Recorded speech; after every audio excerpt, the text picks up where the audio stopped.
Vous vous trompez tous sur le champion NBA. Et le problème, c'est que personne ne voit ce qui arrive. Parce que cette année, le titre ne va pas se jouer entre les équipes, il va se jouer autour d'un joueur. Victor Wembanyama. Et ce qui est en train de se passer est beaucoup plus grave que ce que les gens y pensent. Les Spurs sont deuxième à l'ouest. Wemby tourne à 24 points, 11 rebonds et 3 contres. Jusque-là, ça paraît normal. Mais le vrai problème, il est ailleurs.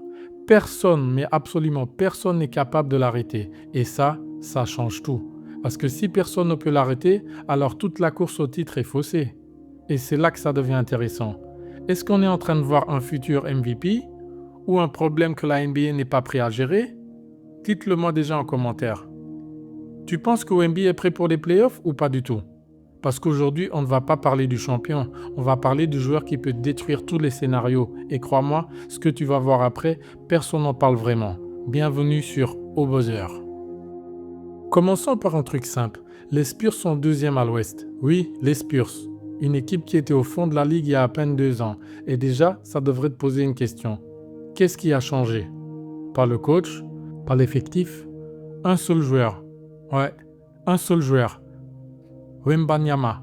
Et attends, parce que ces stats ne racontent même pas toute l'histoire. 24 points, 11 rebonds, 3 contres. Dit comme ça ressemble à une grosse saison. Mais en réalité, c'est beaucoup plus inquiétant. Parce que ce genre de production, personne ne l'a jamais fait avec ce profil. Et surtout, le vrai problème n'est pas là. Le vrai problème, c'est qu'il n'y a pas de solution contre lui. Regarde bien. Tu le doubles, il trouve le joueur libre. Tu recules, il rentre le tir. Tu montes, il te passe au-dessus sans effort. Peu importe ce que tu fais, tu es déjà en retard.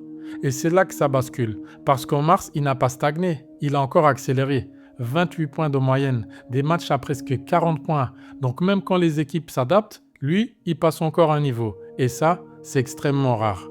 Parce qu'en théorie, à ce stade de la saison, les défenses trouvent des solutions. Sauf que là, non. Les équipes ont testé des prises à deux, des zones, des ajustements, rien ne tient vraiment. Et c'est exactement là que le problème commence. Parce que si après des mois d'analyse, personne n'a trouvé, qu'est-ce qui va se passer en play-off?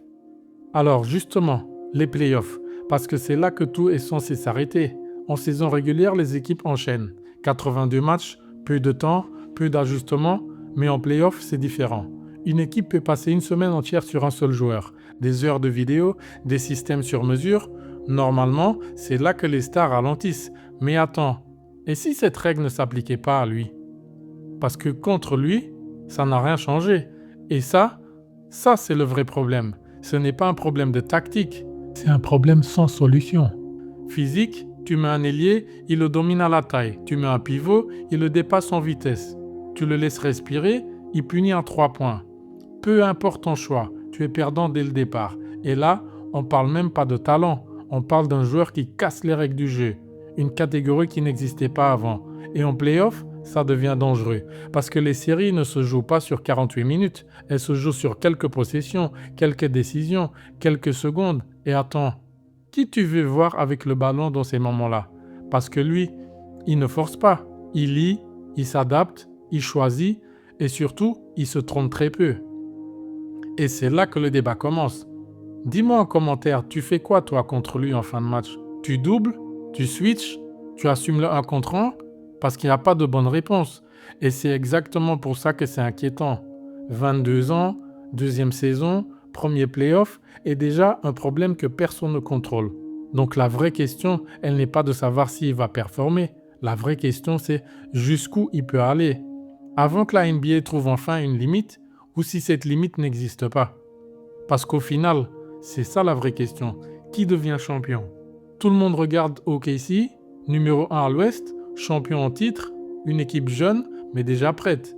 Et au centre de tout ça, SGA, 127 matchs de suite à plus de 20 points. Une régularité que même Will Chamberlain n'avait pas tenue comme ça. Donc logiquement, ils sont favoris. Mais attends, parce que juste derrière, il y a un problème. Les Spurs avec Wemby. Et ça change tout. Parce que si OKC tombe contre eux, ce n'est plus une série normale. C'est le MVP contre le joueur que personne ne comprend encore. Et là, tout peut basculer. Et à l'Est, les Boston Celtics sont toujours là, toujours solides, toujours constants. Les New York Knicks, avec Jalen Brunson, jouent juste. Rien de flashy, mais ça gagne. Et pourtant, La vraie inconnue, elle est ailleurs. Les Lakers. Avec Lucas et LeBron, individuellement, c'est monstrueux. 60 points, triple-double, des performances hors normes, mais le vrai problème, il est simple. Après eux, il reste quoi? Et en play-off, contre des défenses organisées, 2 joueurs, ça ne suffit presque jamais. Donc voilà ma position. Finale, OKC Knicks, champion OKC. Oui, parce qu'aujourd'hui, c'est l'équipe la plus complète. Mais, et c'est là que tout peut exploser, si Wemby passe un tour, si les Lakers trouvent une rotation, ce braquet devient incontrôlable. Dites-moi en commentaire, tu prends qui toi? OKC, Wemby, les Lakers? Parce que cette année, il n'y a pas de scénario évident. Et c'est exactement pour ça que ces playoffs peuvent devenir historiques. Tout le monde parle du titre, mais le vrai sujet, c'est Wembanyama. Parce qu'un joueur sans solution, dans un format playoff, face à des équipes qui ont tout préparé, ça ne finit jamais normalement.